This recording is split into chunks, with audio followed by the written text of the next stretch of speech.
Come down here and hunting sometimes. Yeah, man. Come down. A lot of wild pigs out here. Alexander Gustafsson, ladies and gentlemen. We're live. Good to see you, buddy. What's happening? Good to be here. I'm good. You just recovering from shoulder surgery? Did you have shoulder? What'd you have done? I was wrestling. A wrestling practice. I got taken down, believe it or not, and I actually slammed, and I landed on. I was like trying to pose with my arm, and I was slammed. So just felt something in my shoulder basically, and it didn't hurt at first. I was trying to stand up, and I felt it was just a mess in there. And after that, I went to the hospital, and from there I've been rehabbing. I got a plate inside. Oh wow, a plate. Yeah, I took it out now in like end of last year, but I had a plate for a couple of months. Yeah. What was the extent of the injury? Nothing was broken. It was more like the collarbone just dislocated. Ripped apart from my shoulder. So they had to put it back in, put the plate on, 3 screws down. That's the first real injury I had for my whole career. I had bruises, stitches, and all that, but this is the first real. I had some problem with my back, but pull this thing right in front of your face there. So it's sorry. Like this. Yeah, like this. It's under your Viking beard. It's getting muffled up. So were there tendons torn or ligaments? Or yeah, ligaments, everything just torn apart. Wow. So they just stitched it all back together again, put a plate in there. Yeah. And now I've been rehabbing. I feel fine. I'm 100% now. So I'm training. So how many months was it? Well, this happened in August, and I took away the plate end of last year, and I've been rehabbing for a couple of months. So yeah, I have 6 months totally, maybe. Oh yeah, so when you grabbed the bow and you were pulling it back, I'm like, maybe I shouldn't have him do that, 'cause that's like, that kind of movement is like bench pressing. Yeah, but I'm fine now. I'm good. It's all good. That's but good. That bow was powerful though. I didn't expect that. Yeah, it's no joke. It's good. That's some real shit. Oh yeah, yeah. It's definitely good, like back training, if you wanted to work on those muscles. They're very specific. 100%. Yeah, but so when you do that, do you go through? Are you doing like platelet-rich plasma and all sorts of different therapies to try to like accelerate the healing? Well, I done my physical rehab. I done a lot of like. I don't know the word in English, but a lot of acupuncture. Acupuncture. Yeah, a lot of massage, a lot of rehab and lifting small weights. Mm-hmm. Really boring stuff. I hate that stuff. I hate it so much, but you just have to do it. It's just tiny weights. I started with that, and then I just been increasing, and now that's it. Well, boring as rehabbing. Obviously I'm a big fan of yours, and I was very worried when after the Glover Teixeira fight, which I thought was like your masterpiece so far in your career. Thank you. Well, it's just you've always been a very, very good fighter, but when you see a guy hit this new level, and that's what I felt like you were in the Glover fight. I was like, Jesus Christ. Like that combination that you finished him off with, that was some video game shit. That was crazy. It was like for yourself too, right? Yeah, no, it was just standing there. It was just standing there, and he ate my shot. He ate my uppercuts. Yeah. Uppercut worked all night. It was crazy. So then when I heard that you were injured after that, I'm like, shit. Like you were just catching your stride. It was just a perfect performance. No, I know. That's what I felt, because I felt like you said, I had everything's going. I had such a flow in training, in life generally. Everything felt really good. And I'm hungry. I was motivated. I'm very motivated. But that time after that win, and Glover is a tough opponent, and everything went so well with the fight and everything, and I felt really good. And then this happened. So it was a big setback, but what doesn't kill you makes you stronger, right? So I just kept working on it, and I just looked forward, and I got a goal in my sight. That's it. Well, the one thing that is good about something like that is it really gives you time to pause and reflect and pay attention to all the other aspects of your game. And you're such a footwork heavy, movement heavy guy as That's my thing, footwork. Yeah. But it's so unusual for a guy as tall and as big as you to be so agile and have so much footwork and movement. I mean, it must be a giant asset for you in fighting. It is. And for the Glover fight, I could do that for 10 rounds. I wasn't tired at all. I did my thing and I was out of there. I wasn't in his pocket. I wasn't in his range. Right. Then I did my thing again and I was out of there. I could do that all night long. And that's also a thing. Like, I knew I always had it, but after that fight, I really felt that this is working. This is my thing, and this is what I'm going to use, and I'm going to get better at it. I'm going to get better in everything, the whole game. But this is my key thing. This is it. And I know movement and footwork. If I fought DC, like I fought Glover, I'll beat him. I'll beat him all day long. I'm telling you, I'll beat him. Well, it was a very close fight the first time you guys fought. Yeah, I still didn't. I didn't do it enough, man. I was in his pocket too much. One of the things that I really like about you, Alex, is that when you talk about yourself, you're very hard on yourself. You know, like, I like that. One of the things that you said is that you're never satisfied. This is the life of a high-level athlete. Never satisfied. Never. I just want to improve all the time. And I've always been that guy. Always been that person. Always had to take the hard way in stuff. Learning new stuff. I have to all the time take the hard way. You know, I always had to take a beating first before I win. And that's how it's been. And that just makes me stronger. And I got that fire in me, and it just grows. Yeah, well, you're still young. I mean, how old are you now? 31, not that young. That's young, though. I mean, when you consider how long you've been fighting in the UFC. I mean, how old were you when you had your first fight in the UFC? 21, 22. That's crazy, That's 10 years now. That's crazy. It's 10 years. Do you think about yourself as 21 fighting in the UFC? Like, what? Yeah, no, it feels like... But I think it's 10 years. 10 years, it's always 10 years, but it feels like it was yesterday. I'm sure. Time runs, especially in particular in this business, because your life is... It's all about the next fight. It's always about planning for the next fight. So years are just passing me by. Well, you also have constant growth and improvement, but it gets tested in these big jumps, like every 3 times a year, 2 times a year, whatever it is your schedule that you're fighting on. Yeah. You get these big tests, and you get to find out how applicable everything that you've worked on is. Yeah. That's how it is, and you feel after that test, you just feel like, what's next? Yeah. What should I do next? What's the next improvement? What's the next opponent? Where's the belt? Stuff like that.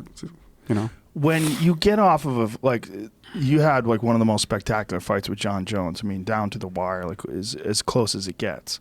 And when you get out of a fight like that, where you almost won the title against the greatest of all time, like what is that feeling like, and where do you go from there? It was tough. It was really tough because, everybody was saying like, "You're winning this fight. You're winning this fight. You had 3 rounds against him. Like, you're winning this fight." Like it felt like you said, it was just right there at the goal line. I didn't really pass that goal line at all. I just felt like that. It was tough. It was tough. But like now, sitting here now talking to you, it's a really good experience for me, and it's a good time for me. The fight it's a highlight in my career for sure, in my life for sure. It was such a close fight. When the scorecards are being tabbed and you're just sitting there waiting for the decision, did you think you had it? I didn't know. Right. I didn't know. So much chaos. Could you even remember what had happened over the last 5 rounds? I remember the fight. I remember almost the whole fight, but it was just John Jones is such a beast. I'm telling you, just for me, John Jones winning over John Jones is bigger than taking the belt. I'm telling you, the guy is such a beast, and yeah. What was the question? Just whether no, it's okay. I mean, express yourself. That's fine. I mean, I agree with you. He is a beast. I'm very disappointed with all the stuff that's happened to him, obviously, and especially the most recent one, which I really believe, based on the evidence, is a mistake. Yeah. I think he got a hold of something tainted, because if they tested him before that, he was negative. They tested him after that, he was negative, and what he tested for was such a minuscule amount. There's no way it was something that there's no way. Like, according to Nowitzki and according to USADA, according to like how they test people, whatever he consumed must have been an extremely small amount. It wasn't an amount that would have had any benefit whatsoever in terms of performance enhancing. Well, they know the thing, so if just let the expert handle that. I don't know what to say. I know for a fact that he's been in that same situation a couple of times. This is not the first time, so yeah, it's. Well, he definitely is a wild motherfucker. He is. He is. He definitely does some shit he probably shouldn't do. But yeah, 100%, man. But I mean, but the thing is, it's so stupid because he's what it is. He's the best guy, pound for pound, out there. He's done things nobody else has done. He's just a beast, and still, shit just comes up all the time. He doesn't even need that steroids. He doesn't even need that shit in him. He's still the best guy out there. I don't think he took anything. I really don't. But I agree with you on that. And I think you need a guy like that. You need a guy like that out there, like to bring you to your full potential. Do you agree? Yeah, I agree with you. Yeah, no, like I said to you, fighting him and beating him, that's bigger than taking the belt right now. That's how I feel. Because look what he did to DC, man. Yeah, and DC crazy. is tough. He finished DC. Yeah, that's just insane. So. It is just insane. Yeah, and he finished him with a kick that DC said he's never going to hit him with. Yeah, that's what was crazy. that's insane. Yeah, he's like, "You're never going to hit me with that left high kick." Oh, wow. Yeah, you just look for the opportunity and takes it. Yeah, tendencies are crazy. It's just some of them just get so ingrained in the way your body moves and the way you operate. Yeah. No, he's an expert. Of course, what he's doing, and he's studying his opponent very well. Everything is just such planned in details for the fights, and he knows exactly when he should go for that or that or that, and staying creative and using his fantasy, and it's amazing to see. Yeah, that Jackson Winklejohn team is a truly exceptional team. I mean, they really did do phenomenal with him. Now, where you're at now is a very interesting situation because John is in exile. No one knows what's going to happen in terms of how long he's going to be suspended. DC is now fighting Stipe Miocic for the heavyweight title, and who knows what's happening there. I mean, does that bother you? Because it seems like it kind of like puts the 205 title in limbo. It does. Yeah, it does. I didn't see that coming at all. This is Stipe fight at all. It's a great fight for them and for the fans and for the sport. But for us standing in line, we're just sitting there we're just sitting there and waiting for an opportunity, and it's not gonna come. It's not gonna be there. So,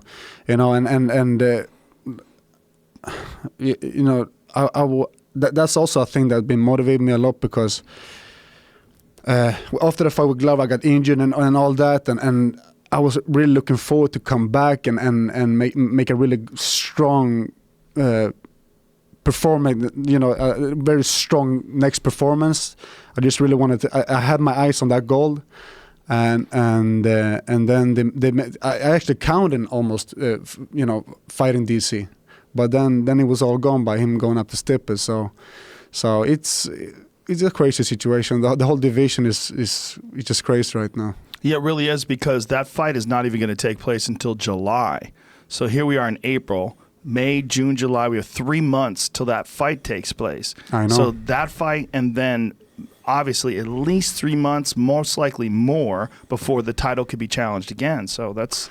We don't even know if he comes back again. Right, he might not. Who knows what happens in that fight. Plus, once he gets used to eating again, it's gonna be tough for him. DC wins. I see it in pictures now. I'm gonna meet him a couple of days.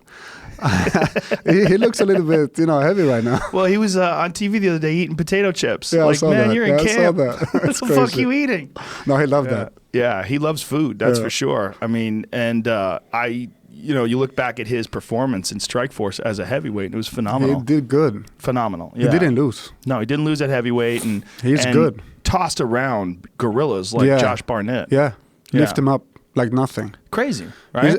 This fight against Stipe is, if it would be another heavyweight, I'll probably say Stipe was going to win this fight. But DC is, like you said, he's a really good heavyweight, so who knows what happens. Well, his wrestling is just so next level. Yeah. It's an interesting position? Because Stipe is a very good wrestler, but of course DC's world class. He's world class, and he doesn't take one step back, man. He just comes at you. Yeah. He's just in your face.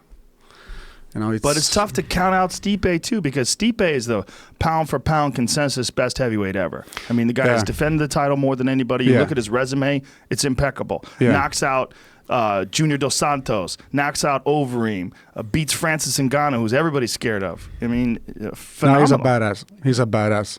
Yeah. So, you know, but DC, he's such a competitive guy. You know, he doesn't take a step back, and he just goes for it.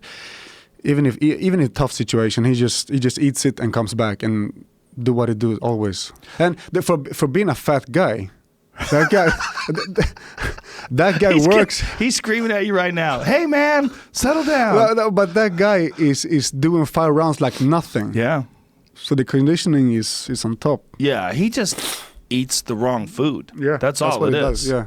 I mean, maybe some of it's genetic. I just think he's just eating the wrong food. I mean, there's evidence. He was eating potato short, chips. Man. Yeah.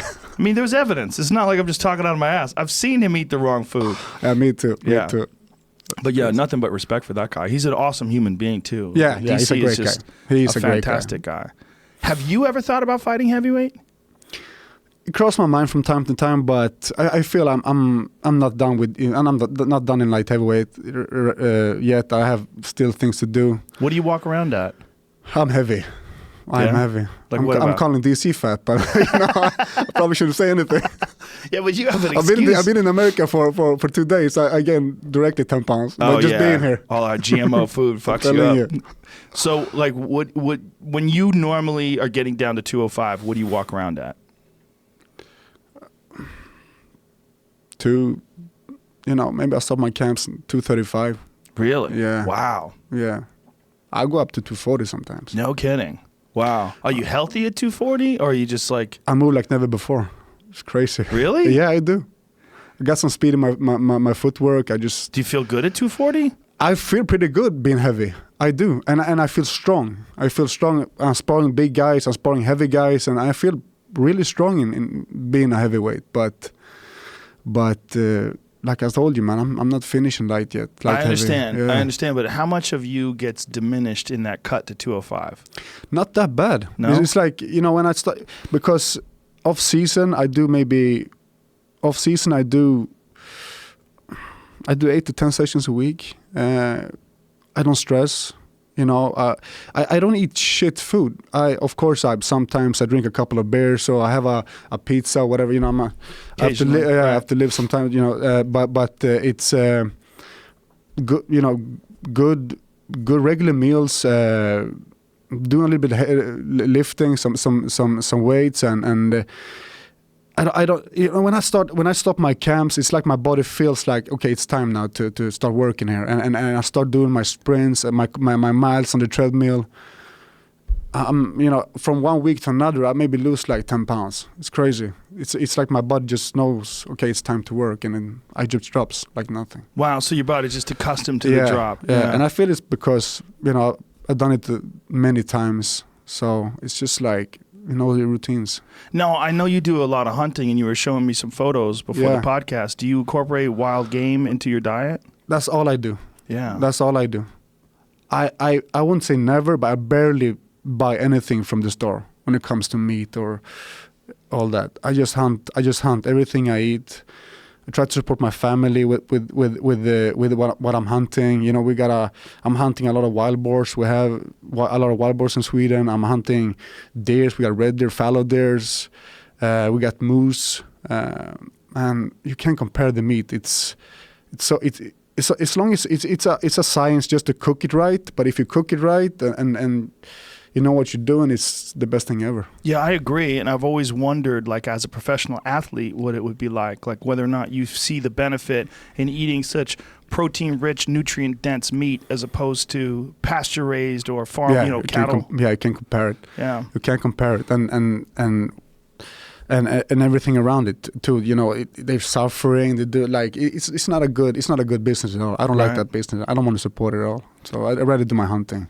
No, I agree. And I mean, there's to me, it's the best way. If you're going to eat meat, it's absolutely the best way. But what I'm thinking is, like, I don't know a lot of pro athletes that only eat wild game and only hunt wild game, but I would think that there would be a great benefit in that. 100%. 100%. You can't get better nutrition to your body than eating that meat. It's the best thing there is. You know, I feel even like just take. How do you feel after eating like a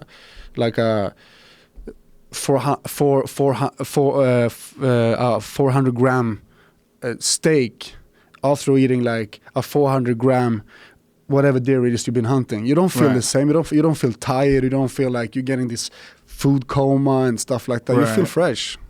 Fresh. It's weird, right? It's wild game has almost an invigorating sensation to it when you eat it. Like it actually feels you feel strong. Good. You feel strong. You feel good about doing it. How long have you been hunting? I've been hunting since a kid. I grew up on a farm, and my dad was hunting a lot when I was a kid, and then I didn't hunt for a long time, and I get back to 2012 actually. I took my license and I just, you know, after that I've been hunting. If I don't train, I'm outdoors. If I don't train, I'm outdoors. And we have seasons in Sweden, so it's not like you're hunting all year round. Right. But I make sure I fill the freezer under those seasons. So yeah, when I'm not training, I'm hunting. That's awesome, man. Well, you don't use bows there though. It's illegal. Not legal, right? No. Yeah. Only guns. A lot of European rifles. countries. I know in Spain it's legal. Yeah. Okay. In Spain, where you said you hunted those red deer. Yeah. You can. I have a friend of mine who lives in Spain. He's a big bow hunter. Okay. Yeah. Okay. No, it's only rifles in Sweden. Yeah. But that works too, man. It works. Yeah. I mean, it's the most effective way for sure. And obviously, you can shoot them at a higher distance. And a lot of people think it's more humane too. Yeah. If you're not good with a bow, they're right. Yeah. Yeah. You know. But when it comes to the feeling of being outdoors, being close to the being close to the animal and stuff like that, I don't even think you can compare it to actually the bow hunting. No. It's a whole other technique. It's a whole way to hunt. Well, a guy like you who loves challenges, who thrives off of that, you would thrive. I haven't off done of it, bow but hunting. if I try, I probably love it. Listen, man, I'll hook you up. I appreciate I'll that. set it all I'll up. be back. My friend John Dudley is tall like you too, so he'd be the perfect guy to coach you. He could sounds explain great. it to you and take you out on a hunt. Yeah, no, I can't wait, man. I love that. Well, especially wild pigs. There's a place that he has in Oklahoma that they hunt a lot of wild pigs. I mean, they just have to eradicate them. There's so many of them. I heard about it. Yeah, it's too many. It's too many. I heard it's, and how they hunt them too is kind of crazy. Oh, the ones in Texas where they do it from helicopters? Yeah, I saw that on YouTube channels and stuff like that. It's going crazy down there. They just have to. I mean, Texas is so big, and there's so many pigs. There's millions and millions of pigs there, and they're constantly breeding. Yeah. Yeah. They'll have like 3-4 litters a year, and each litter they'll have 4-6 piglets, and they just keep going and going and going and going, and there's just no end. Wow. And they don't have very many predators. So a few mountain lions take them out occasionally, but for the most part, they just run and gunning, and they keep breeding. Do they get big in here? Yeah, they pigs? get big. Yeah, they do. Get big. Several hundred pounds. Yeah. That's it's common to see 300-400 pound pigs. Wow. In Sweden, we have a couple of them, but they don't get that big though. The thing is, how we hunt them in Sweden is when the farmers, when they have all their acres and all the the lands, they actually call us in. Because the pigs? Yeah. To help them out. And we just out there all night. The sun never goes down in Sweden in summer times. Oh, really? Now we had like a midnight sun. Uh-huh. So it's so cozy being out there. It's kind of warm. It's nice. You're going around, you're checking the lands, and it's pretty good, man. You would like it. I'm sure I would. Yeah. I've only been to Sweden once for the UFC when I was there, but I loved it. Stockholm's a beautiful city. Fantastic. Really, really enjoyed it there. Thank you. Very nice people too. Oh, they are. So. Thanks. So how did you get aligned with Alliance? How did that wind up happening? Where you started coming to America to train, and how far into your career was that? Right off the Phil fight. Really? Yeah, right off the Phil fight. And back then we didn't have those resources in Stockholm at all. And you say Phil Davis, we're talking about Phil. Yeah, Phil Mr. Davis. Wonderful. Yeah. Mr. So Wonderful, who is also an Alliance fighter. Yeah, which is pretty cool, man. That you guys fought and then you went to train with him. Yeah. How'd that work out? It went good. You know, he just kicked my ass the first couple of times before I started learning the whole wrestling part and how even to defend a takedown. And after that, I just become good at it. I really enjoy coming down here, meeting the guys and train. And it's a whole other type of life. Well, it's so cool that he, accepted you, after you were opponent too, and had you come and learn with them. Yeah, we just talked after the fight right away, and I just swallowed my pride, and I just talked to him after the fight, and like, now he invited me over, we just came, meeting my coach, we just came over, and we had no idea what to expect, and I remember we just landed. No, we landed at nighttime, so we went to the gym to sleep. I woke up the day after. And I was hitting the bags down there, like in the mat area, like early now, super early. I'm like, who's this? So I went down. It was Phil. He was hitting the bags, and I felt so like, oh damn, I have to do this too. I have to. then we started to train together. So it was a really good time. And he came actually down to us to help me out with Glover Teixeira too. So you went to Sweden? Yeah, I went to Sweden for a couple of weeks. So, and he fought Glover too, and that, and it means so much to me to have these guys training with me. With Phil, Ili Latifi, we have Jimmy Manoa, and all those guys. Yeah, such a great guys, and love training with them. And it makes my training I just steps up even more. We have a bunch of guys. We have like Russian coming in. We established a really good place now at All Stars in Sweden and Europe, around Europe, and getting so much good guys, and my level of fighting just rises through the top, man. I'm telling you, if I spar with Phil, Jimmy, or Ilya, I just feel like every day is a fight. You can't be relaxed. You can't just throw a jab and don't care about the counter. You have to. Such amazing training. Well, it's so fantastic too. Over the last decade, the level of talent that's coming out of Europe has just escalated. It's been so different and so big, and the wrestling too, which is a big part of it. So much more wrestling, so much more talent. Exactly. Now we have guys coming from Uzbekistan. We have different Russian countries down there. They're coming in, and those guys are beasts. I'm telling you, they are beasts, and they're driving their double legs, the takedowns. They eat shots though. They eat shots. They take it like nothing, and it just comes at you. So they make me work a lot, and that's exactly what I need. Exactly what I need. Yeah, that's been one of the more interesting things over the last 5 or 6 years is the rise of the Russians. There's been so many from the former Soviet Union. Yeah. Now they're and they have such a working capacity. They work a lot. We have a couple of guys down at the gym now, and they're at the gym when I come to the gym. They're at the gym when I leave the gym. They never leave. Oh wait, they live in there though, so they never leave basically. But they on the live mats, there, so they actually do. Yeah, live we have a facility that so people can stay and train. Oh, that's excellent. Yeah. So but they just work, man. They work all day long. That's a great asset to have a facility where people can train and live there. I know American Top Team put something like that in. Winklejohn and Greg Jackson put something like that in.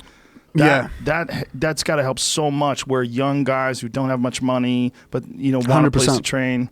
100%. It's a really good way to also to give something back, man. It's they have their rooms to sleep in. We manage so they have really good foods in to bring lunches and stuff.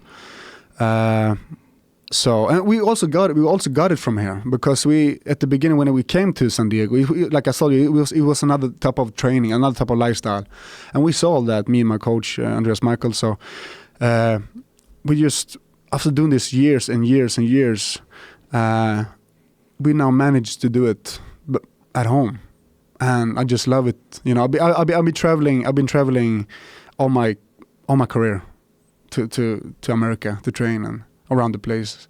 So now we establish a good training system that works, and we establish it good, and I feel great to be at home. When you're getting a family and stuff. I'm 31 years old, and it works, man. It works. I've never been that shape of my life that I've been like training at home and feeling good.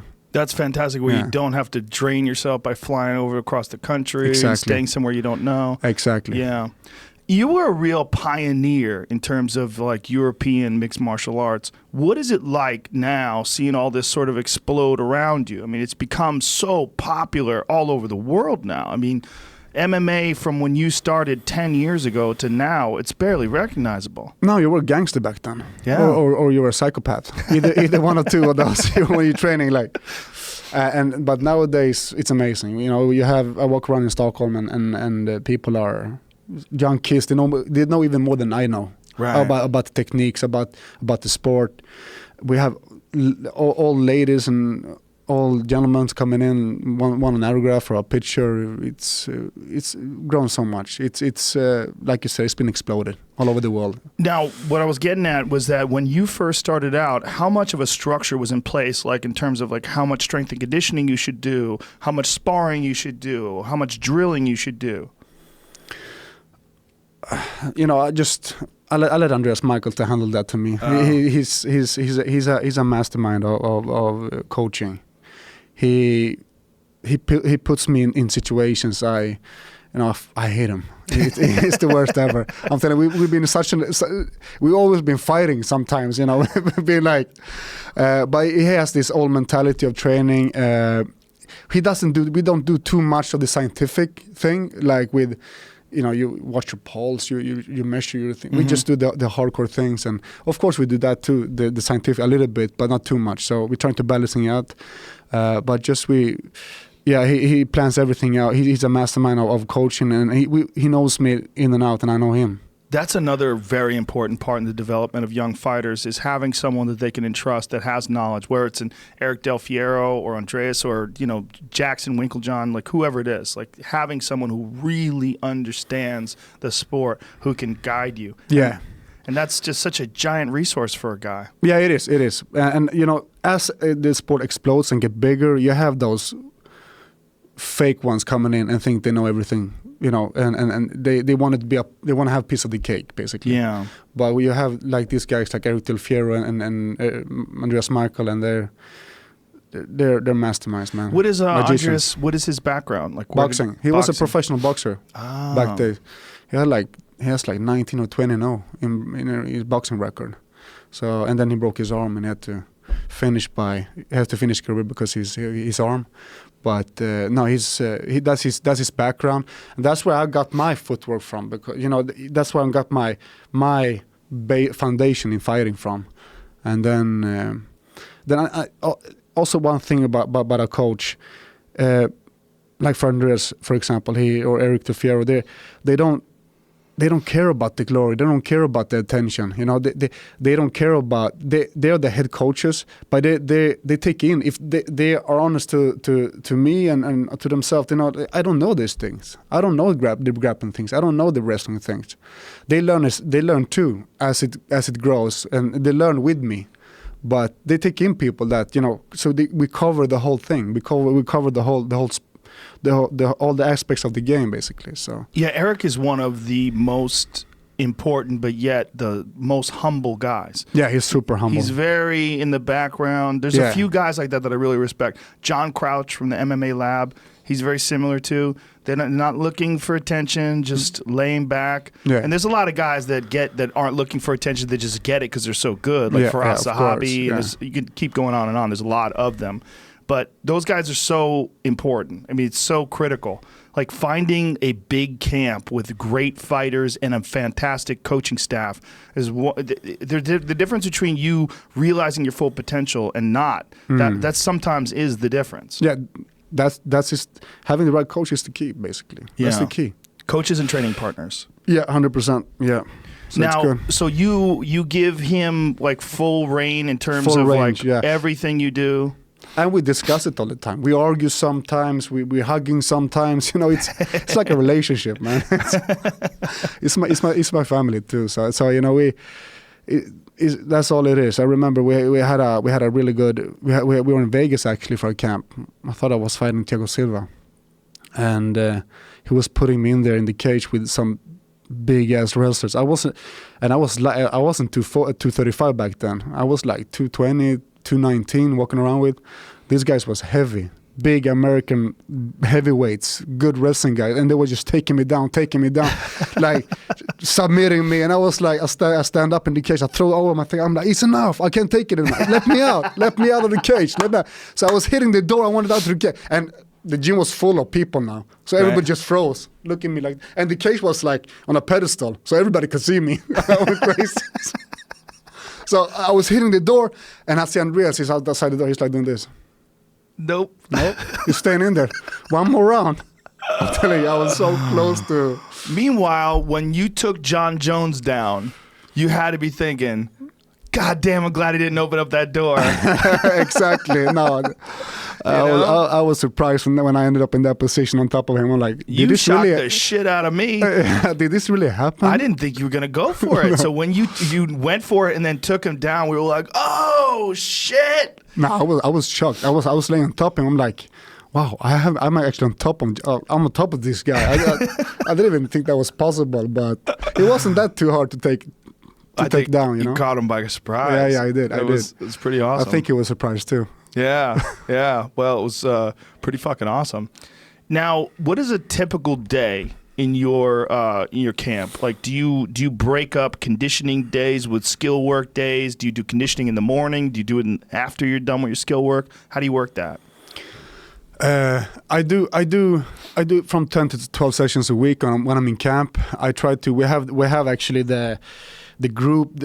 We had the group workouts with the whole group, the whole elite group, in the mornings, and then we do everything from sparring to good kickboxing drills to whatever.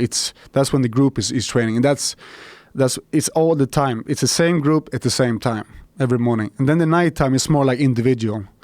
Okay, what I'm doing today? Yeah, you maybe do five rounds of pads, and then you do the sprints, or it could be either one, or strength, or it could be either one. So that's how we do it basically. So do you have a separate jiu-jitsu coach, a separate Muay Thai coach? Like how do you work all that stuff out? Yeah, the guy that was with me now, Joachim Karlsson, he's actually the national coach of Thai boxing. He's right, and he's coaching me in my kicks and my knees and in my kickboxing. Then Alan Nascimento. It's a Brazilian. Brazil. I've been living in Sweden many years. And he's a family and everything. So he has my jiu-jitsu and my grappling, and he's such a competitive guy. He still competes. He beats me up and he spars with me basically. That guy, he spars with me, and he makes me learn the hard way. So you've got just an amazing staff over there. Amazing staff. It's amazing stuff. That's fantastic. Yeah, I love it. And so when you say you do these 10 to 12 sessions per week, do you have like a board up on the wall where you outline the week ahead, or do you do it day by day? How do you do that? No, I get a text from Andreas. This is the week. Today we're doing this. I just waiting for that text, man. I put the silence on fire. I put my phone like I don't want to see it, man. But I have to, man. So that's how it works. So he give me a text. If we do, it could be on the board to have a big board on the wall. It could be on the wall too. He puts down the session. If it's something particular, we have maybe sparring coming in. We have to adapt the schedule a little bit. It's a difference from every week. So yeah, I can imagine. It gets. Are you still training? Yeah, I still train. You do? Yeah. I've got some serious injuries that I'm trying to heal up right now, though. What's the injuries? Two problems. One big one is I got tendonitis in my elbow. I've never had tendonitis before. And I don't know what that is, though. It's fucking strain in the tendon that just does. Tendons have low blood supply, so the problem with tendonitis is it takes forever to heal. And I didn't overstretch the arm. It was from pulling, from cleans, and from chin-ups. Oh, okay. It's this one on the inside, this muscle right here, or this tendon right here. Okay. Man, I fucked it up. I kept training with it. I kept got an inflammation in it. Yeah, real bad, to the point where it wasn't healing. And I did stem cells and PRP. I finally got a hold of it, but this thing right here, I keep it with me all the time. This helped me more than anything. It's a thing called the TheraBand, and what you do is you hold it, because this is the elbow that's injured. So I hold it out like this, I twist it, and then I slowly untwist it with this side. And that therapy, just doing this, I do this like 5-6 times a day. I'll do like 10 reps. That's been like the best thing. That's helped me more than anything. Will you be able to train now, or you've been just now? Pretty you haven't? soon. Okay. Pretty soon. I think I'm good in about 2 weeks. I'm going to give myself 2 more weeks. You have some badass kicks. Oh, thank you. That's what I heard. I'm seeing. I'll show you. I can still kick. I have no problem with my kick. Flexible? Yeah, I'm very flexible. Yeah, cool. I did Taekwondo when I was a little kid. Okay. I started out with that, and then got into Muay Thai later. But yeah. Cool. That was I'm my not whole flexible thing, at all. kicking. I'm telling No? you. No, I have to stretch for an hour before the workouts. Really? Yeah, I think I don't know. I think it's from my genetics or something. I'm just a stiff. Vikings. I'm telling you. Carrying swords and swinging I swords should all be the happy time. if I kick over your knees. I can only move fast with my feet. That's all.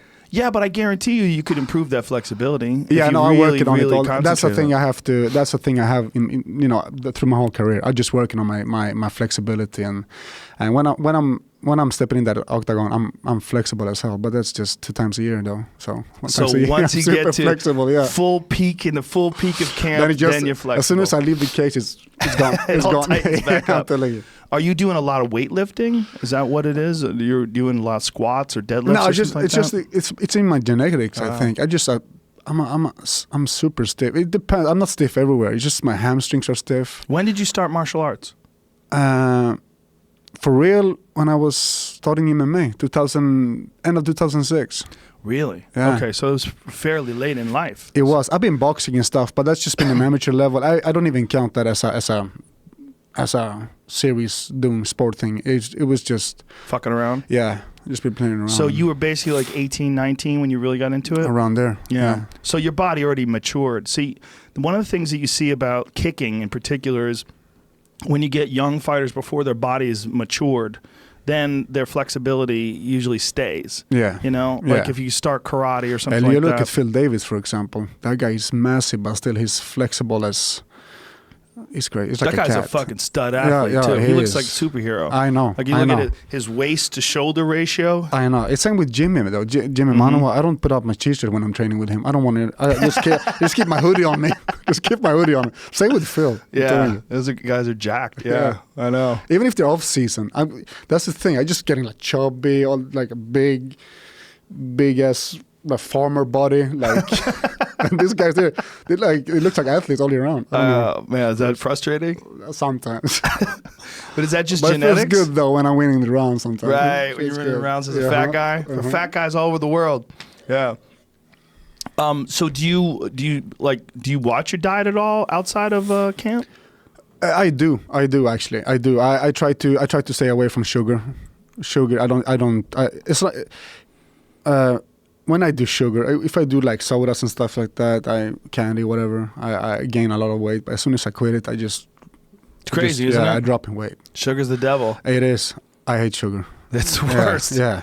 It's the worst when you realize what it's actually doing to your body, and then you realize it's everywhere, and that most people that you run into are just eating sugar all day long. Yeah, and It's it crazy. actually doesn't taste that good if you don't do it. Right, that's the weird Yeah. thing, right? Once your gut bacteria becomes Yeah. acclimated to eating healthy Exactly. food, you start craving salads and shit. Yeah, It's weird, right? Yeah. So Now, when you talk about flexibility, do you ever do yoga? I don't. You don't? No, I don't like that. No. Vikings and yoga don't mix.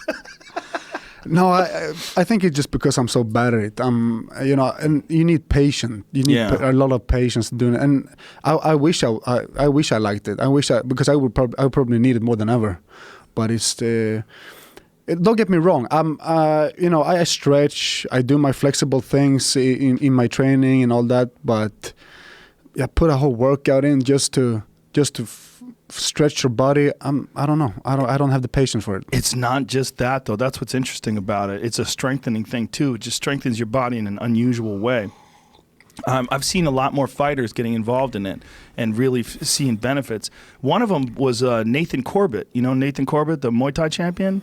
Yeah, I heard about it. Yeah. He was doing some interview recently talking about how much yoga he does and how much it's helped his power and helped his movement. No, I believe it does. I believe it does. But you're still not interested? I probably have to think about it.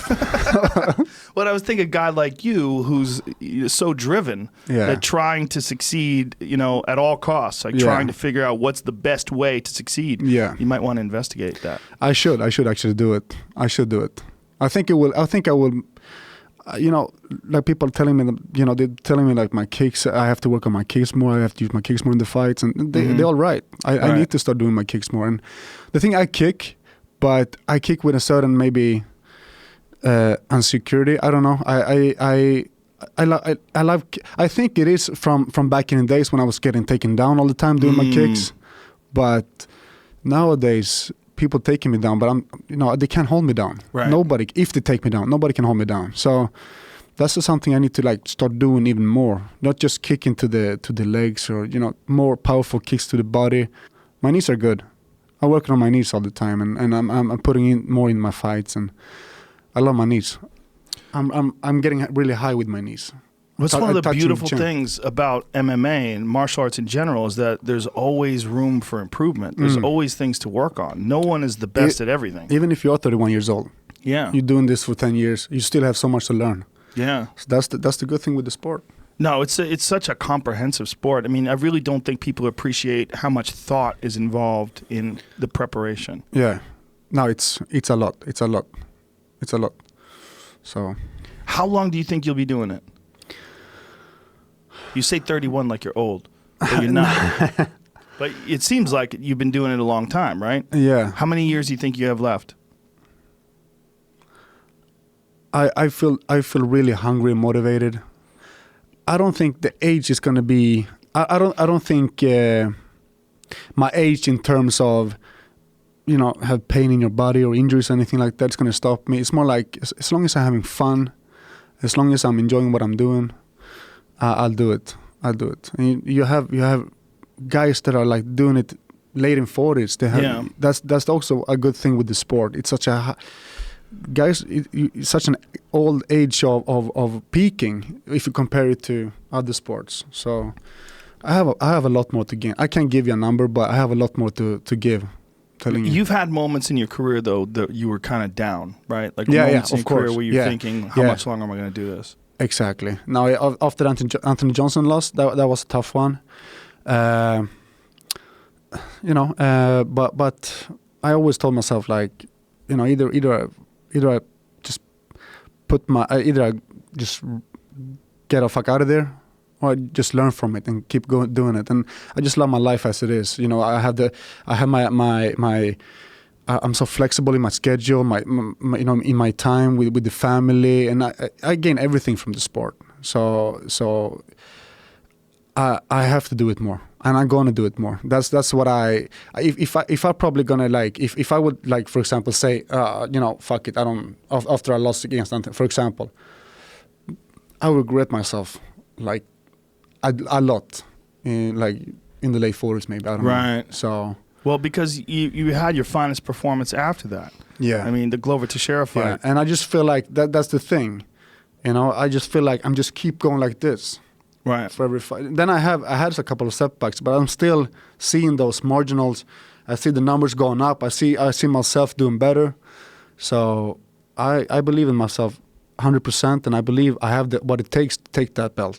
I believe I have what it takes, and I believe I can beat John Jones. I believe 100%. I have what it takes to beat John Jones, and I have what it takes to beat DC. So I'm just looking for that opportunity. I want to, you know, step in there. People say I'm not active enough. I don't say enough, but that's never been my thing. I've never been like a Conor McGregor. And if I should start doing what he's doing, people are going to tell me like, shut the fuck up. You know, I see right through you. You're not that guy. Right. You know, I was just like silly myself. So, so I just, you know, doing what I do. I'm always going to do what I do, and I show what I have when I fight. And I've been a little bit inactive because of my injury now and because of all that. But you know, whatever people say, I'm down, and I'm just waiting for the next opportunity. Basically, I can't wait. The Rumble Johnson fight was a tough one for you to swallow too, because it was in Stockholm. It was this enormous event. Everybody was there to see you, and in that fight, we didn't pick it up while the fight was going on, but you guys collided heads. Yeah, it was a headbutt. Yeah, it was I'm not taking anything away from Anthony Johnson. That guy is a beast, and he hits hard. He's one of the hardest hitters in the no doubt. The fucking sport. No doubt. I mean, no one's taking anything away from him. He's truly exceptional. But the thing is, I was throwing my kick there, and he just came in there, and his forehead hit my chin. Yeah. and I just blacked out. Went down. I went up again. I was in the match again. But he just, when he gets a taste of blood, he just goes for it. And I should just keep my guard up. I'm very like this. Right. I'm very lengthy, and he just caught me as I'm doing all that. But isn't that one of those situations where until you've been there and you've been that hurt in a big fight like that, it's like the experience is, it's an alien experience. It is. It's you don't recognize any of it. It's like you can't. Nothing controls your mind, trying to control your legs, your arms, like this and that. But I was just disorientated, man. And it was 4 a.m. In one of the big stadium in Sweden. 4 a.m. We filled it up. And it was huge place. It was huge, man. And like I said, 4 a.m. When the people told me like, oh, we're gonna do this, I'm like, no, hell, it's not gonna happen. How should we manage to fill this place up? Right. But still, people went there to see it, and it was just amazing feeling stepping out there. Well, for people that don't understand why, they did it to coordinate it with American pay-per-view. Yeah, exactly. Exactly.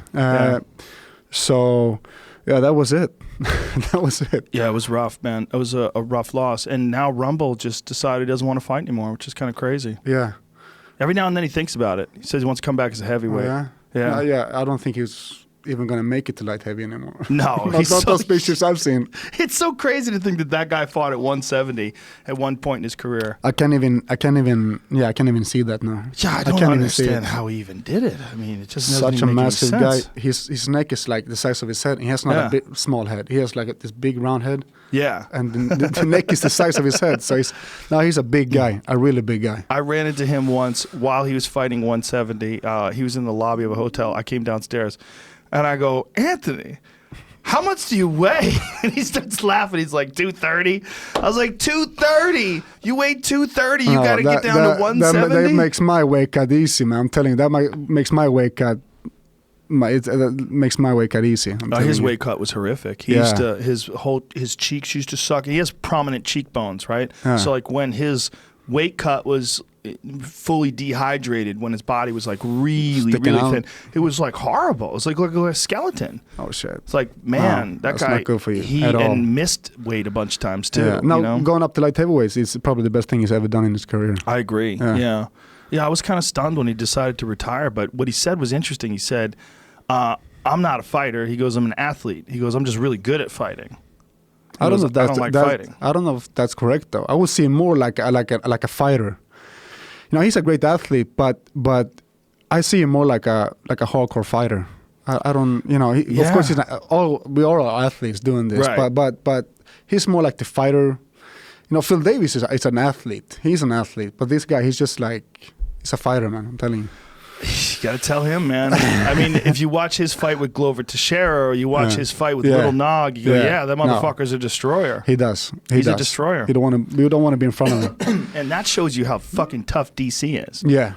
No, DC beat that guy twice. I threw everything I had at him. Everything I had. I kneed him in the face. I kicked him in his body. Sometimes I hit him and I saw his eyes goes like this. And he just kept going. DC's an animal. Yeah, a 4-wheel drive just kept on He's going. A fucking animal, man. Whatever and he just same pace. Yeah. If I fight him again, I will not stand in his pocket. I want to stand in front of him. So you think that was the critical error, like 100%. being right in front of him? Yeah, 100%. Especially when you have such a reach advantage. Yeah, I respect his wrestling too much.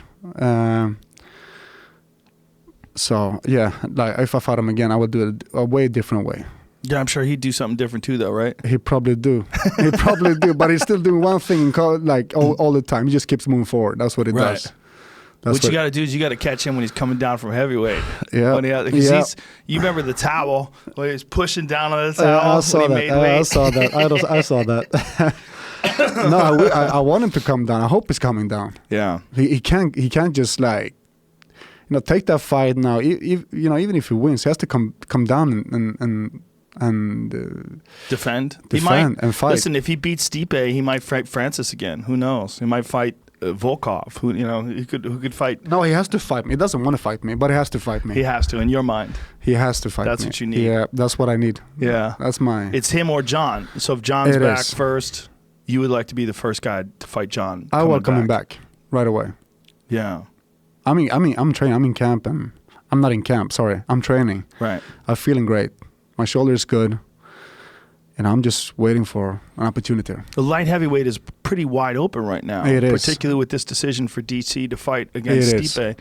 So you have, it's interesting. Like you have Ozdemir, who just lost, right? You got your friend Jimmy Manuwa. You have a few guys who are at the top of the heap, but you're the standout right now. With John being in limbo. Yeah, he's gone. Nobody knows what's happening with him. Who else stands out to you in that division? Ilir. Yeah, Ilir. Yeah, I wouldn't fight my teammates at all. Of course. I don't fight my teammates. Ilir, I've been training with him since I started my career. So Jimmy and Ilir is, we've been saying to each other that whatever happens, we're not fighting each other.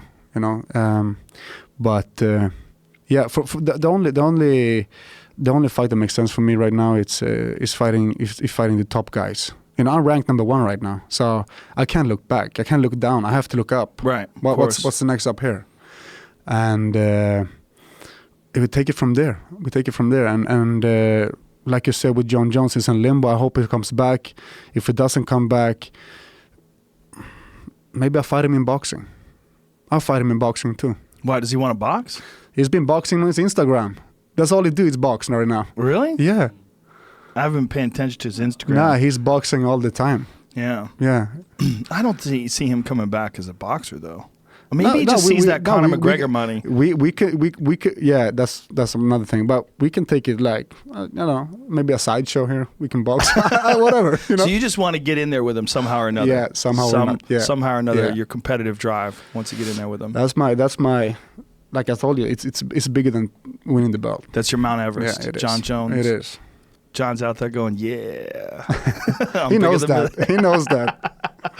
Here he is. Yeah, there he is. He still got that Corvette. Yo, sell that thing. Get a minivan. Drive slow. It looks good, man. It looks real good. Yeah, you do.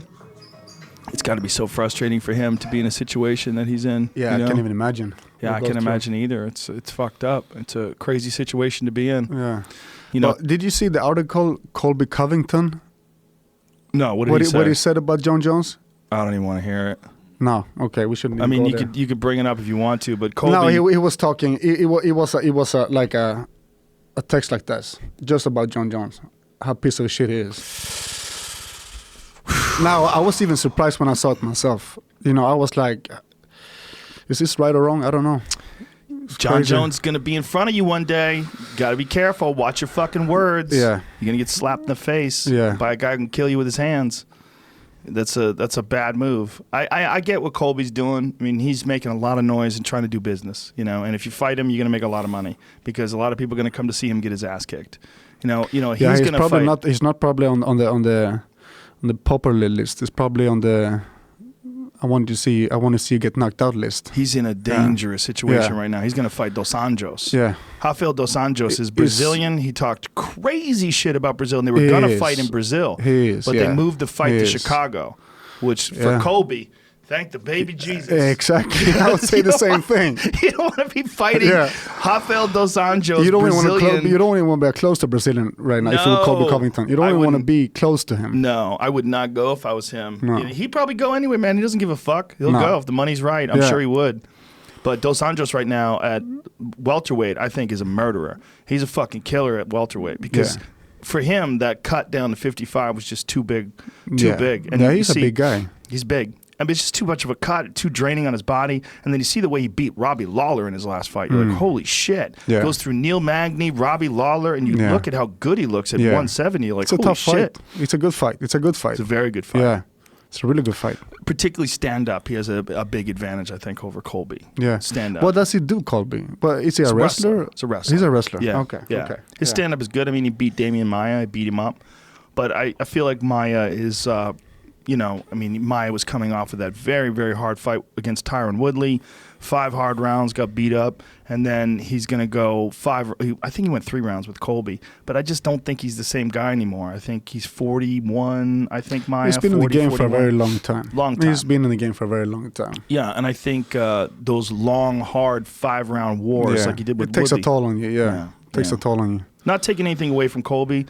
But I think Colby's style is probably tailor-made for a guy like Maia. Yeah.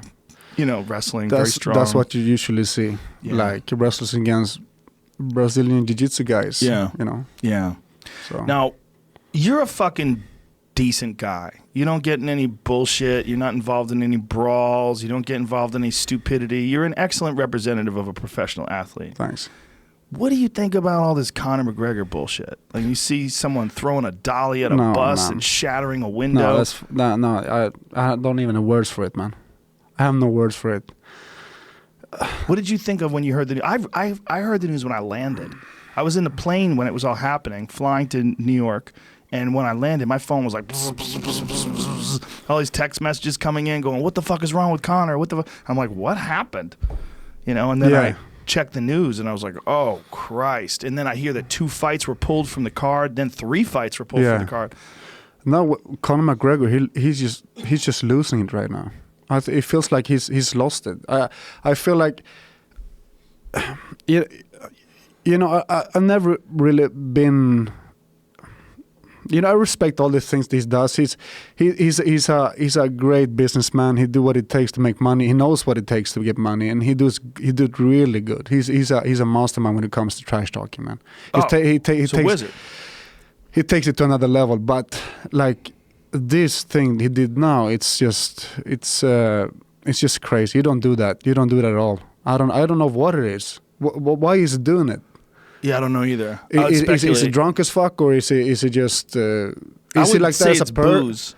I wouldn't think that's a booze move. That seems more like a coke move. Yeah, could be. I don't know. Or it just could be part of his act. Yeah, but that's the thing. Like, do you really take it that far? Yeah. Do you really take it that far to just make some noise? I don't know. Well, what if my thing is like, what if that dolly hit the car where Rose was sitting and cut Rose's face up? No, that would just be. Fuck, man. Yeah, that would be crazy. Michael Chiesa, I'm sad that he got cut, but Chiesa's a tough bastard. He'll be fine. He's probably pissed off, and he's going to sue Conor, and he'll probably make a shitload of money suing him. Yeah. But what if it hit Rose? No, that would be bad. That would be really bad. No. I would feel terrible. The fucking world would hate him. Oh, yeah. Like, what if Rose was blinded in one eye because of that? Oh, no, like, shit. That would be a nightmare. Real? What the fuck? That would be a nightmare. Ray Borg got cuts in his eyes. Yeah. I mean, it's entirely possible. Yeah, he got glass cuts in his eye. Yeah. He got glass shards. He got a scratched cornea. Are they all suing Conor now? Or they should be. I don't know. Find out how many lawsuits. I know Chiesa filed. Chiesa definitely filed a lawsuit or filed a complaint, which will lead to a lawsuit, I imagine. Look, I imagine if I was Conor, I would settle the fucking every single thing outside of court, because if he loses and he gets a felony, he's fucked. He probably won't even be able to come into the country. No, exactly. No. Here's my thing. Imagine, switch it around. Imagine if Ray Borg threw that dolly at the bus and Conor was inside. He will be smoked.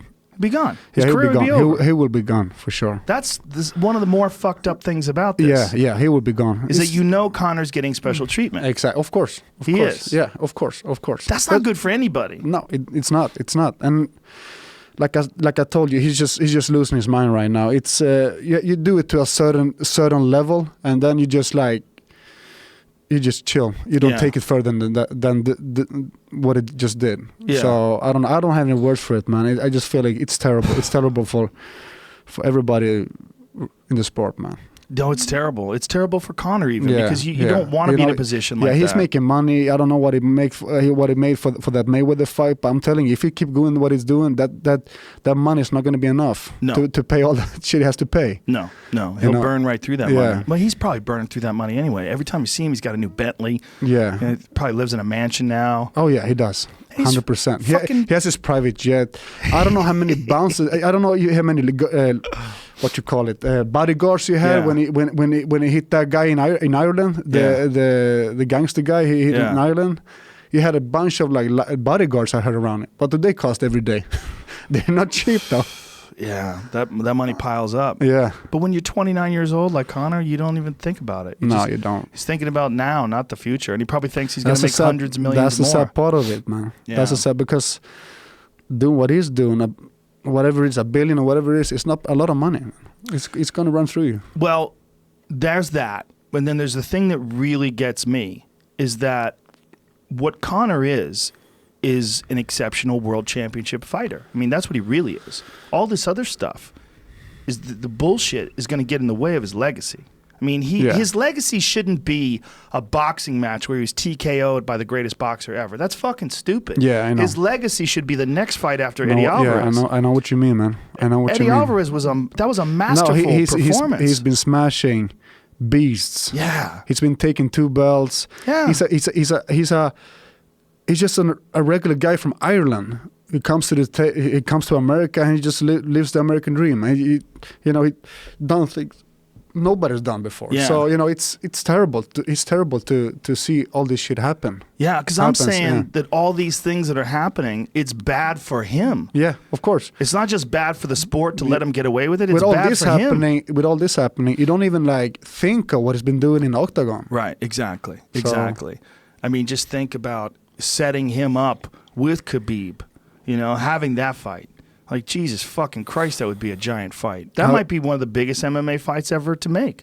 Him versus Khabib? Yeah, Khabib is, what's his record, 25-0? 26 now. 26-0. 26-0. That's amazing. And he's barely tested. Yeah. He barely gets tested. Yeah, that's amazing. You see one little flaw in him, you get all excited. Yeah. Because like, ooh, look, he's keeping his chin up. Who do you think win that fight? What's that? Who do you think win that fight? It's a good question. The question is, can Conor catch him? Can Conor catch him while he's coming in? Yeah. And if Conor can catch him, look, Conor can knock anybody out. Yeah. I mean, you see what he did to Eddie Alvarez. You see what he did to Aldo. Nobody had ever done that to Aldo before. That's the best strikers in the division. Yeah. And what Conor has is incredible precision and the ability he's so fast. So fast. His speed, his angles, he moves, create an angle, and he just counter the shit out of the guys, and yeah, that's all he needs. He also moves unusual. He moves almost like a karate guy. Yeah, he does. Like wide stance, but then knocks you out like a real pro boxer. Like the only thing I'm doubting on Conor. Yeah, he's the best striker and all of that, but does he have the conditioning for Khabib? That's a good question. Khabib, he just keeps going. And different animal. Yeah. And it's also the wrestling. Yeah. Like Khabib's wrestling is not just a level above everybody else, but multiple levels. Yeah. Like he just I heard like heavy guys, I'm talking about heavyweights, talking about Khabib's pressure on the ground being on top. Yeah. Yeah. Taking that seat belt around, taking his hands, moving that leg up, just neutrals the guy totally. So Luke Rockhold said he never loses a round in training. Oh, he said? He said he doesn't lose a round. Yeah, Khabib. Khabib doesn't lose a round. He just smashes everybody. That's insane, man. Everybody who wrestles with him are like, fuck, here we go. Time to go through the grinder. It's like those fucking guys in Dagestan, man. New York Times had an article about Dagestan wrestling and about how these guys, they have very few options. And so a lot of them, they go towards the dark side and get involved in terrorism, all these other things. And this is the way to go towards the light side. Yeah, they do sports. Yeah. And they have a different mindset there too. If you're doing good, if you win the World Games or whatever, they take care of you. Man. They really support you. The whole government, the whole country is carrying you out from the mat. They carry you into you're a king there. Yeah. Just that it's a great motivation, man. They're just they're animals, man. They're animals. Did you see Zabit fight? Who? Zabit Magomed Sharapov. He fought on the undercard of. No, I don't think so. Holy shit! He's another one from Dagestan. Another one of those. Another one, but he's totally different. He's like 6'1", fights at 145. Yeah, that guy. Yeah, the karate guy. The guy. Yeah. I think his background is actually like I want to say it's wushu or something like that. Oh, yeah? I think he started out as a kung fu guy.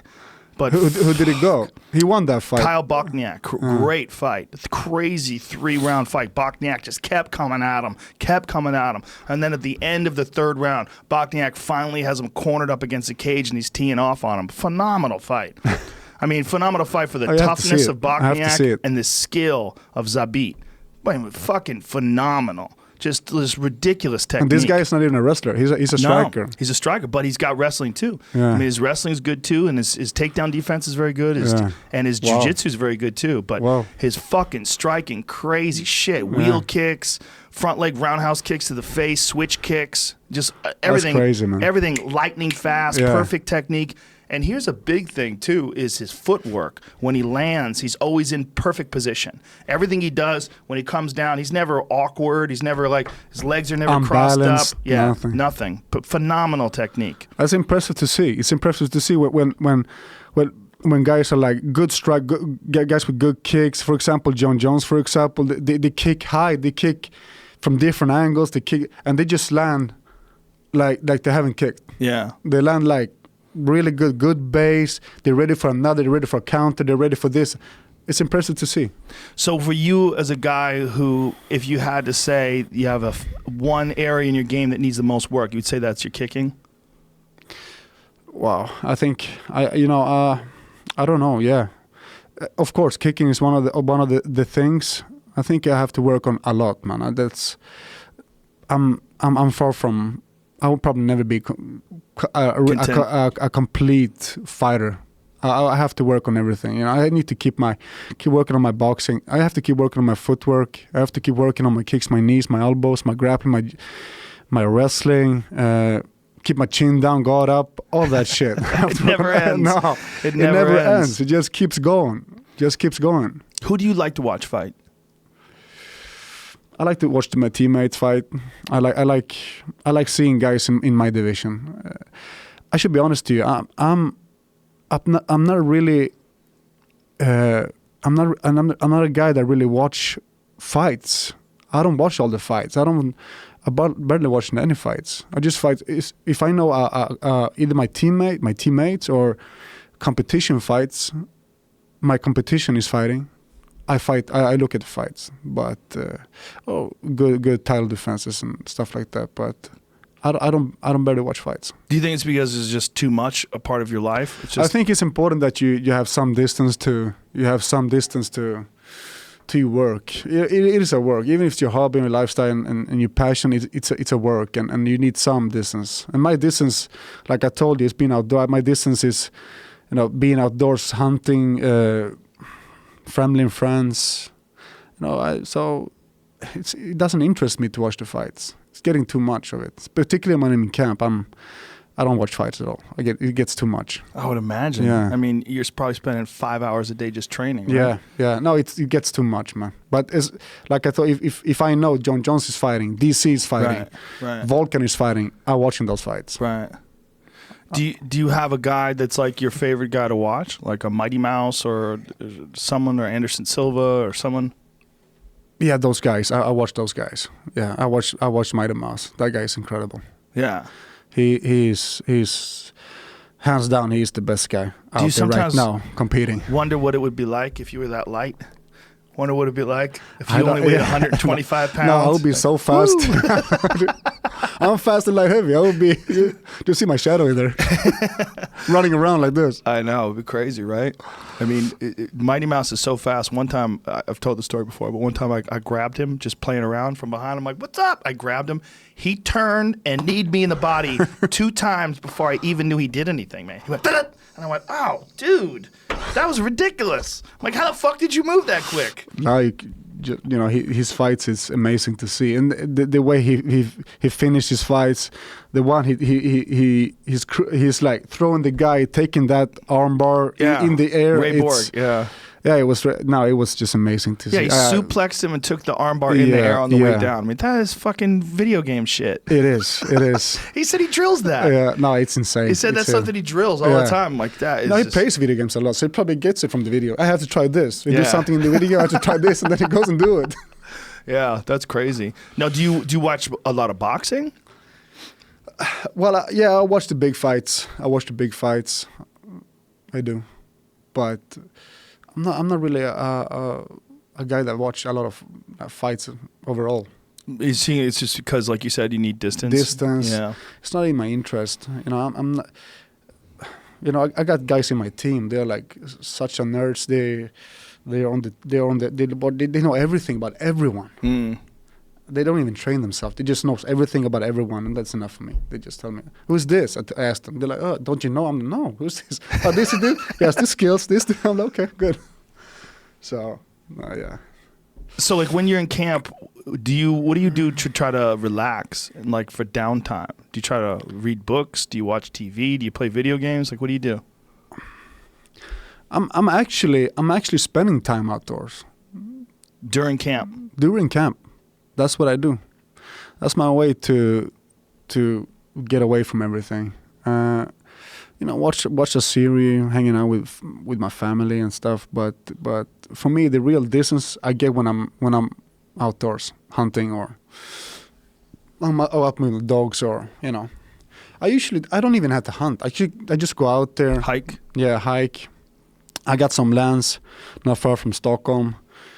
I go out there and just hanging out. Sometimes I'm just tracking. Oh, what's this? Oh, that's a wild boar. And I just follow it where it goes, or could be anything. Just out. I like to be outdoors, even if it's like 10 - degrees, or if it's summertime. I'm out all the time. That's awesome. That's a great way to put things into perspective too, right? Yeah, and the guys are telling me, they're like, if you put that much time, be like you're doing in hunting, you do that in training, or not time, but just having that interest. Yeah. They all the time telling me that. But don't you think that those interests, things like hunting, are a relief for your mind? But it is. I wish everybody could see that. Yeah. It's a healthy way of living, I think.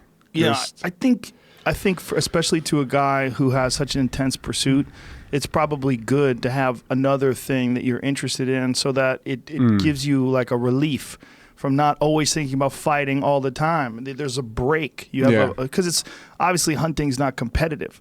So what you're doing when you're hunting is more primal and natural, but also very difficult and time consuming. Yeah. Because it's like you train, you compete at the gym, you compete in the octagon, you're competing in business, you're competing in everything. Is just a competitive way of.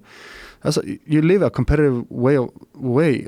It's a competitive way of living, basically, and it gets a toll on you after a while. And when I was young, when I started this sport, I was just like I wanted to smash everybody at the gym, all bomb, but now, nowadays I'm like, I know my body better. I know what my body needs. I know. Okay, this is. I found a way where I. Even if I was doing what I was doing 6-7 years ago, I wouldn't. Even if I do that in training wise, being such a nerd in training and just training 7 days a week, 24 hours a day, I wouldn't be a better competitor. I wouldn't do better in fights. Now I basically found a way of, okay, this is what I need to make my life better and make my competition better. I perform much better doing this. I perform much better having that distance from all that competitive things so yeah, I need it, man. I need it.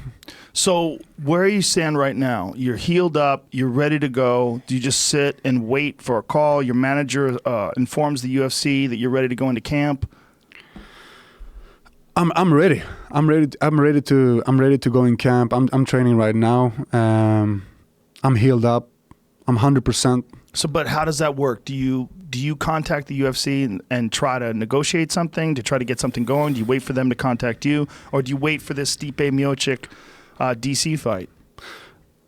Basically, I'm just waiting for them to come with something that makes sense for me. And so there's been no discussion so far? No, not really, no. That's got to be kind of frustrating. Yeah, it's been some discussions, but nothing that really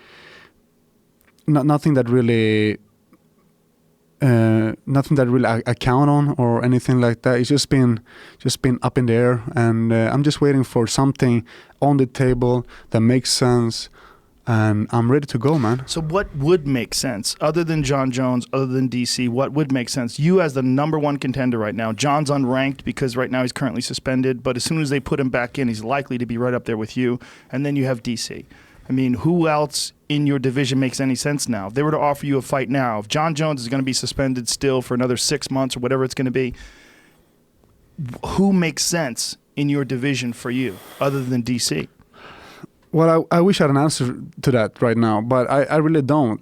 I just feel like it has to be a meaningful offer. It has to be something that I feel this is right. This is what I want. I feel like man, in my position, in my career right now, every fight has to mean something. Yeah, that's what I'm getting at. Is that there's, with you at the top, really the fight to make is one of two: DC or John. Those are the two fights. Yeah, or it could be something else too, Joe. But it has to feel right, though. It has to feel right, and it has to be something meaningful. Like a big main event on Fox or something like that. Yeah, something where it's a big fight to showcase. Something good, man. Something good. And you know, everybody knows that when I'm stepping up in that octagon, I'm gonna perform and I'm gonna make a show. And I'm looking for that goal. That's all I'm seeing. Well, listen, man, I'm a fan. It's been a pleasure to be able to commentate your fights. I really enjoy watching you fight. I really enjoy watching you develop the whole process, and I really appreciate you coming on here, man. Appreciate it, Joe. I appreciate that. Thank you. Thanks for having me, man. And good luck to you. Appreciate that. The Mauler, ladies and gentlemen.